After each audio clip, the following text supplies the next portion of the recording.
Good morning. In this video lecture, we will see staffing function of management. I'm going to read out and explain each and every single line for the better understanding of the video. First of all, we will see what is staffing. Now, speaking very generally, staffing is a process of selecting best people to do a particular job. Now we have its meaning. Staffing is the function of execution according to plan and organizational structure. It is the process of attracting, recruiting, selecting, placing, appraising, remunerating, developing and retaining the best workforce. Now यहाँ हम देखते हैं कि हमारे पास resources available हैं, organisation का structure available है. अभी हमें बेस्ट वर्कफोर्स मतलब बेस्ट पीपल चाहिए इन रिसोर्सेज को इफ़ेक्टिवली और एफिशिएंटली यूज़ करने के लिए. सो अगर बेस्ट पीपल अपॉइंट होते हैं सो इफ़ेक्टिवली काम होता है. अगर बेस्ट वर्कफोर्स नहीं है आपके साथ तो ऑब्जेक्टिव्स अचीव करना डिफ़िकल्ट है. Overall growth and success of every venture is based on appropriateness of staffing function. तो यहाँ समझते हैं हम किसी भी ऑर्गेनाइजेशन का, किसी भी वेंचर का, किसी भी बिजनेस ऑर्गेनाइजेशन का ग्रोथ सक्सेस डिपेंड करता है कि कितना अच्छे वर्कफोर्स, कितना बेस्ट स्टाफ काम कर रहा है उनके लिए. It is very challenging for organization to focus on best utilization of workforce by using their talents and skills, retaining them and arranging training and development programs. So अगर हम current scenario की बात करते हैं सो आज ये बहुत डिफ़िकल्ट और चैलेंजिंग एक्टिविटी है किसी भी ऑर्गेनाइजेशन के लिए कि बेस्ट वर्कफोर्स को अपॉइंट करे और रिटेन करे. रिटेन का यहाँ मतलब हम समझते हैं कि उन्हें हम काम में सेटिस्फाइड करें और वो लंबे समय तक हमारे साथ काम करना चाहिए. अगर रिटेन नहीं होते हैं, आपके एम्प्लॉय जॉब छोड़ के चले जाते हैं तो आपको रिपीट करना पड़ेगा प्रोसेस, फिर सिलेक्शन करना पड़ेगा, अपॉइंट करना पड़ेगा, ट्रेन करना पड़ेगा. सो इसीलिए जो ट्रेन एम्प्लॉयज़ है वो लंबे समय तक काम करना चाहिए ऑर्गेनाइजेशन के साथ. ये एक इम्पॉर्टेंट प्रिंसिपल है स्टाफिंग का. The function emphasises managing human resources and not material और financial resources.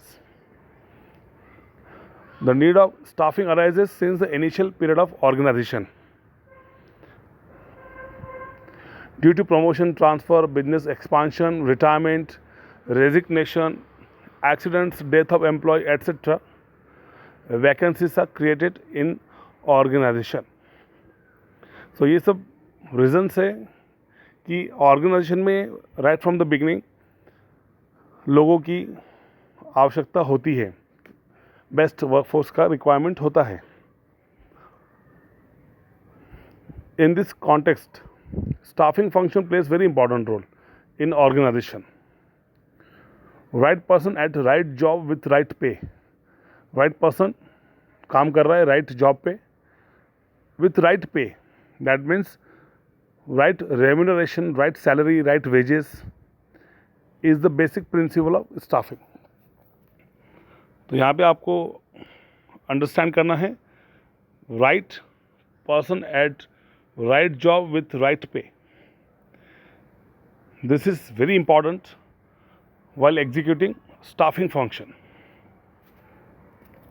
Now we have some definitions. किसी भी एक definition को आपको लर्न करना है, एग्ज़ाम में लिखना है. I have already mentioned this in the previous video lectures that out of many definitions given, you have to understand, you have to learn one of them and write it in the exam very properly. Now we move on to importance of staffing. Point number 1, we have effective managerial function. Staffing is the key to effective performance of other function of management such as planning, organizing, directing and controlling. बाकी जो आपके functions हैं management के, वो depend करते हैं आपके staffing function पे। कितना अच्छा वर्कफोर्स, कितने अच्छे लोग, पीपल, कितना अच्छे एम्प्लॉयज़ काम कर रहे हैं आपके ऑर्गेनाइजेशन में, उस पर डिपेंड होता है कि आपके बाकी फंक्शंस कितने अच्छे से एग्जीक्यूट किए जाएंगे। Competent workforce can work effectively in different functional areas like production, sales, finance etcetera. The outcome of other function is based on the effectiveness of staffing. तो बाकी फंक्शन कितने अच्छे से अप्लाई होंगे, कितने अच्छे से एग्जीक्यूट होंगे, ये डिपेंड करता है आपका स्टाफिंग फंक्शन कितना अच्छे से प्लान किया गया है, एग्जीक्यूट किया गया है। पॉइंट नंबर 2 है हमारे पास, leads to effective utilisation of human resources. Staffing function leads to effective utilisation of human resources, that is workforce. Proper care is taken at every stage such as recruitment, selection, placement, remuneration, training and development, etc. Excessive burden of work is avoided. Optimum utilization of human resources results in, अगर human resources को effectively हम utilize करते हैं, properly utilize करते हैं, तो it results in improvement in performances and progress of organization. Point number 3, builds cordial relationship. Organization में staffing function अगर अच्छे से एग्जीक्यूट किया गया है, दैट मीन्स राइट पर्सन काम कर रहे हैं राइट प्लेस पे with right pay, so it maintains cordial relationship among them. So एक हेल्दी रिलेशन स्टैब्लिश करने के लिए इंपॉर्टेंट है कि आपके जो वर्कफोर्स है वो कितनी अच्छे से रिक्रूट किए गए हैं। Point number 4, helps human resource development. Skilled and experienced employee is an asset of a business organization. Staffing helps to inculcate the organizational culture into employees. Inculcate का यह मीनिंग है कि एम्प्लॉयज़ अगर प्रॉपरली सिलेक्ट किए गए हैं, वो skilled है, टैलेंटेड है, एक्सपीरियंस्ड है, सो आपके ऑर्गेनाइजेशन के कल्चर को ईजिली अडॉप्ट कर सकते हैं। It trains and develops the existing workforce. It also ensures smooth functioning of all the managerial aspects of the business organization. Point number 5, helps in effective use of technology and other resources. Technology, latest technology को use करना है, other resources को effectively use करना है, तभी हम एक competitive position market में बना पाएंगे। तो ये एम्प्लॉय अगर हमारे स्किल्ड है, टैलेंटेड है, एक्सपीरियंस्ड है, एजुकेटेड है, तो वो इस लेटेस्ट टेक्नोलॉजी को प्रॉपर्ली यूज़ कर सकते हैं। तो यहाँ इंपॉर्टेंट है कि हमारा वर्कफोर्स बेस्ट होना चाहिए, हमारे लोग बेस्ट होने चाहिए।